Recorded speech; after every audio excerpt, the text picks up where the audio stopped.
John avait vécu jusque-là une vie sans histoire, et il se considérait somme toute comme un gars normal. Conducteur de chariot élévateur depuis 5 ans, célibataire endurci, il vivait sur la colline, à l'ouest de la ville, dans une caravane de fer blanc, à la peinture écaillée et au hublot crasseux, ne laissant filtrer la lumière qu'à l'aube, avant que le soleil ne disparaisse derrière les tours de béton qui poussaient toujours plus nombreuses, toujours plus hautes, alimentées par le flot intarissable des réfugiés de l'ex-république de Gabel. Souvent, lui et Larry, son compagnon de beuverie, s'installaient sous l'auvent de la caravane. Les 2 chaises d'aluminium ployaient sous la charge des corps pesants des 2 ouvriers.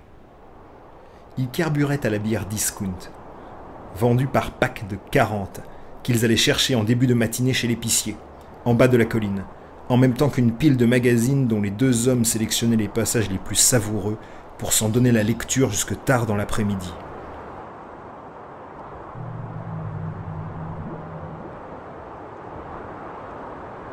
C'est bien vrai ce qu'ils disent, il y en a partout. Faut faire attention maintenant, regarde. On est vraiment plus chez soi dans cette foutue ville. Je vais te dire, Johnny, tu vois à l'usine, il y en a même qui vont farfouiller dans les bennes où on met la boue toxique qu'ils sortent du fleuve. T'as vu les clodos qui viennent te harceler non-stop aussi? C'est vrai qu'avec ce que je gagne, je vais pas me mettre à semer comme ça aux 80. Mais non, Johnny, le problème il est pas là. Le problème c'est que ces types, tu leur donnes et ils s'en foutent. C'est des parasites qui sont là pour nous piquer notre boulot.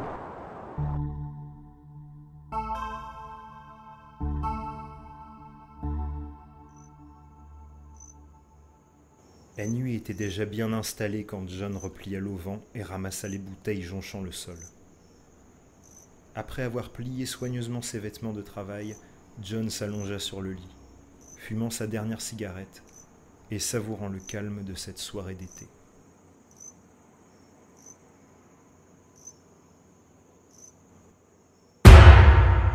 Qui est là?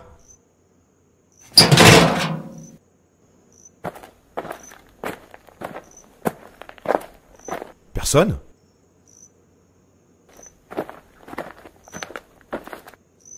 Tiens, un tableau.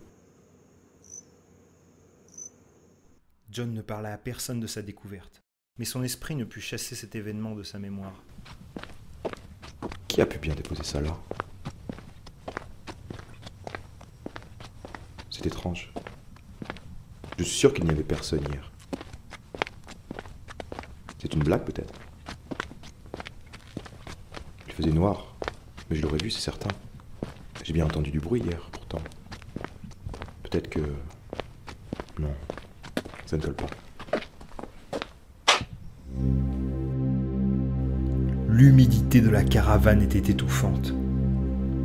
Dans un recoin sombre, appuyé contre le mur, le cadre de bois retourné laissait entrevoir la toile de lin qui avait servi de support à la fresque. L'obscurité de la veille n'ayant pas permis à John d'étudier plus en détail la toile, c'est avec précaution qu'il saisit le rectangle peint. Il faut de la patience pour faire ça. Et un très petit pinceau. Combien ça vaut ce truc?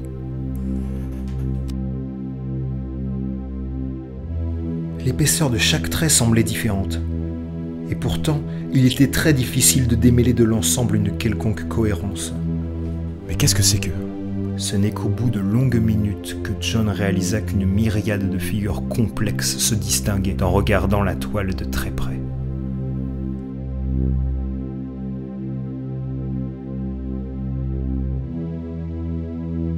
Peu à peu, un doute s'immisça dans l'esprit de John.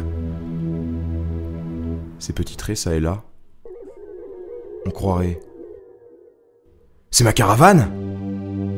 L'évidence frappa soudain l'ouvrier. On avait reproduit dans les moindres détails le véhicule. Les touches de couleur apparemment disjointes se réunissaient pour former la structure métallique que John connaissait si bien. C'est de la folie? Qui a pu? Un détail le frappa soudain. C'est papa? Là se détachait la figure du vieil homme. Ses mains se mirent à trembler, tandis que peu à peu, là où il ne semblait être que taches confuses, se dégageaient les silhouettes familières de ses parents. Les mots se bousculaient dans la tête de l'ouvrier. Bientôt d'autres formes apparurent. Des visages, Des objets aussi. Il les reconnaissait tous, issus du plus profond de sa mémoire. Là, un jouet d'enfant. Là, son cartable. Sa vieille institutrice. Un livre oublié. Sa fugue à l'âge de 10 ans. Le lit d'hôpital qui avait accueilli le corps décharné de son oncle, emporté par le cancer. Les engins de chantier. Tout ce qu'il avait pu connaître.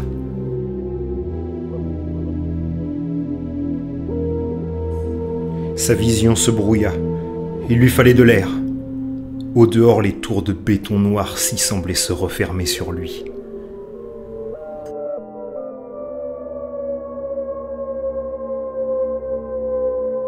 Viens là, salaud! Où tu te caches? Montre-toi, qui t'a dit? Comment? Pourquoi? Qui es-tu? Une dernière surprise attendait John. Quand il osa finalement pénétrer dans la caravane, l'évidence et l'absurdité de la situation le glacèrent. Depuis l'encadrure de la porte, observant le tableau pour la première fois dans son ensemble, il reconnut son propre visage, se dégageant de la masse confuse de couleurs, brillant sous les rayons morbides de la lune, rendu rouge par les vapeurs brûlantes, craché par les usines lointaines.